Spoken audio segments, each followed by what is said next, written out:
Hi guys and welcome to Encore. I'm Connor. I'm Jordan. And here are our September monthly favourites. So, my first September favourite was Wicked at the London Apollo Victoria Theatre.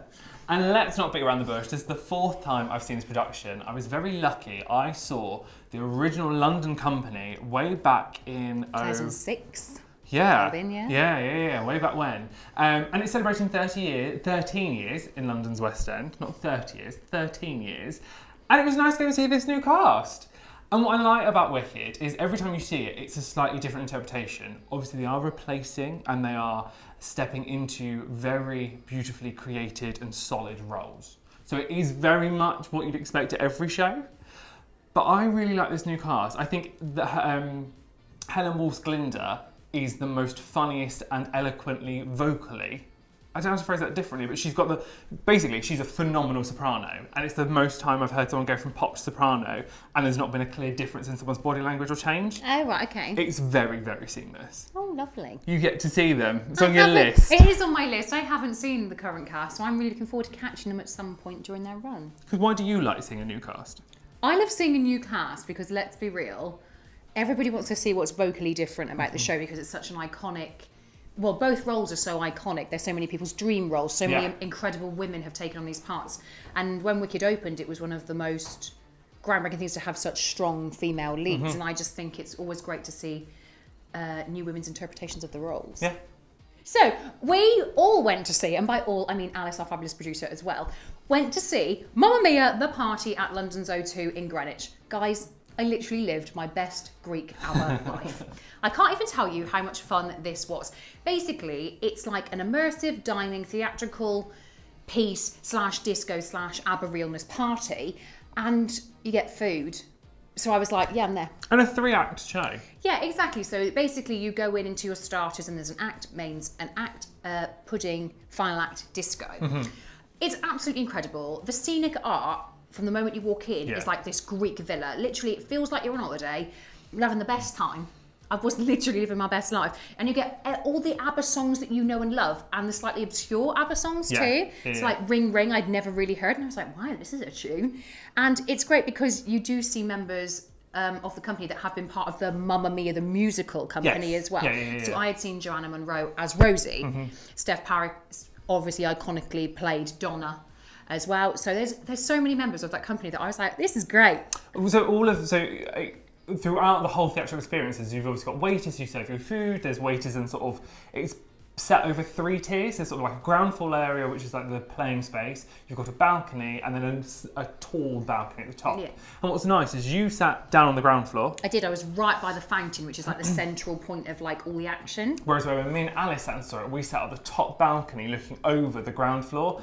And it doesn't seem to be there's a bad seat wherever you sit. I had such a wonderful time. It was something really different that I'd never experienced before. And I just think it's great for kind of all ages. Like it's quite wholesome family entertainment. If you wanted to take children, it's totally fine to take your kids and you could have like a family night out. It's totally fine to take your nan and your granddad and you still have a good time. There's something for everybody encompassed in Mamma Mia the party. Yeah, completely. So my second monthly favourite, but the third monthly favourite in this episode is, I'm going to do a little prologue story first. So this actress, I initially saw in Priscilla, Queen of the Desert at the Palace Theatre. And then what I like is when you follow someone around the West End. So I then saw her in Shrek. She played Mama Bear and she was Cover Dragon. And then I saw her in Maid in Dagenham and she was one of the female ensemble. They all had lots of different individual names. And this year she released her own solo debut album. It is Emma Lindars. And I think she is a phenomenal, phenomenal vocalist. And there are certain things I would highlight is if you go and listen to Maid in Dagenham, and I would encourage you to go and listen to that cast album, the end of the song, there's an end of Act 1's called Everybody Out, and someone you can hear at the end of the track does these phenomenal riffs, like guttural, from the boots of her being riffs that are just beautiful to listen to. And she's released an album. And what's nice is I think as an MT fan, I often forget that a lot of people go off and release their own albums. Yeah, that's very true. Rachel Tucker, Alice Fern, Emma Lindars, Kerry Ellis, Idina Menzel, Sutton Foster, the list. Chenoweth has just released one. The list goes on, and it's nice to go away and listen to them. And her version of Never Enough and The Greatest Showman is brilliant. She also does Chandelier and Rolling in the Deep, the like Adele and Sia songs. Yeah, I love it. I think it's beautiful, and I would definitely recommend you going to have a listen. Okie dokie, we need to talk about the Prince of Egypt. I am obsessed, and it's not even out yet. So again, we all had the pleasure of being invited to the press launch of the Prince of Egypt, Space Jordan, and I cannot tell you how emotionally struck I was when I went in. So this incredible production comes to the West End next year. It will open in February at the Dominion Theatre, and they have a cast of 38. It's one of the most diverse casts I've seen, and one of the most solid MT casts I've ever seen.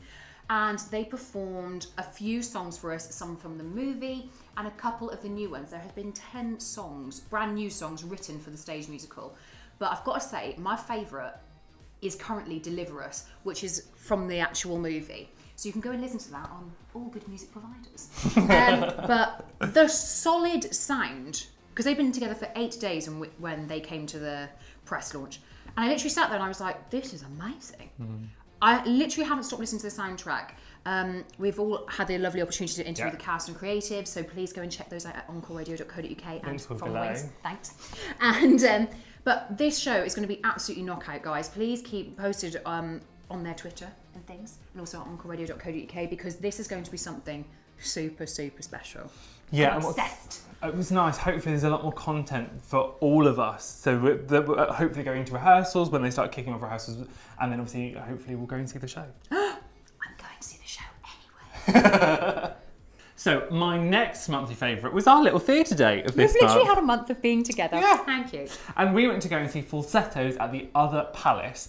And it's fair to say, Jordan, that neither of us knew much about it. No, not at all. I didn't even really know the Broadway live production that had been filmed. I'd never seen that either. So for people who don't know, Falsettos is based on 2 plays that was then turned into a musical in the late 90s. It won a Tony Award.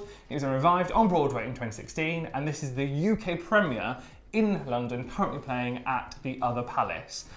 I liked it. I thought it was a really beautiful show, and I have mentioned in the review and in previous interviews with the cast that when the cast announcement landed for this show, it was a beautifully star-studded MT cast. Yeah, and that's what people love, I think, is when it's a solid MT cast. And people, and there's definitely like a fan base for that, 100%. Falsettos. Yeah, Falsettos. I love that. No, the story also covers quite a lot of current issues as well, and like diverse families, HIV, the HIV crisis in the 80s, LGBTQ plus issues, and it does encompass a lot of issues that were around in the 70s, which is when this is set, but also very current issues, which is why I think it's still got such a major following. Yeah, completely. And there was a lovely podcast that we did with Oliver Saville and Daniel Boyes, and we explore those issues further and their rehearsal process, so that'll be linked down below. But for me, it's a sung through musical, and it's a beautifully told story. The subject matter is quite harsh and quite dark at times, but it is a beautifully told story by a wonderful band of vocalists. Yeah, it's a great night out. I went to see Caissie Levy in concert, and you didn't. No, I'm sorry. Gutted. Where was I? The stage debut awards. I was on a different red carpet that evening. You were? Yeah. But I was at Cadogan Hall, being my loyal fandom to Club 11 and Take Two Theatricals concerts at Cadogan Hall. This time it was Caissie Levy, and I was bowled over. I'm not very good at listening to cast albums, confession. So I hadn't really delved into the world of Caissie Levy before. I knew she was obviously also on Broadway. She was the original Molly and Ghost. I was kind of familiar with the voice, but not on such a big scale. Her concert was absolutely knockout.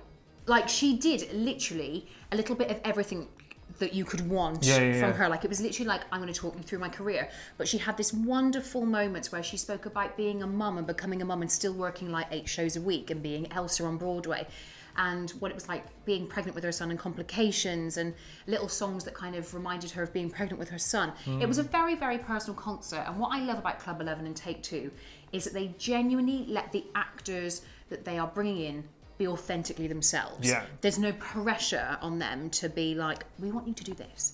They just want the most authentic version of that person's self on stage. And I just had a great time. I'm gutted I missed it. We did an interview for Encore Radio, and what I loved about her musical theatre story is that she starts off as a swing on the first national tour of Hairspray. Yeah. And through that, she's very proud to say that she was a swing, a standby in the ensemble, and slowly builds up to then be Elsa in Frozen. She's an incredible, incredible woman, and so humble. Yeah. And that's what I liked about her. So everybody, those are our September monthly favourites. To keep up with all the latest news and gossip in the musical theatre world and the theatrical world, please head to encoreradio.co.uk or at Encore Radio UK on all of our socials to keep posted, because there's so much gossip and content coming your way. But we will see you next month for our October favourites. Take care, everybody. Bye-bye. Bye.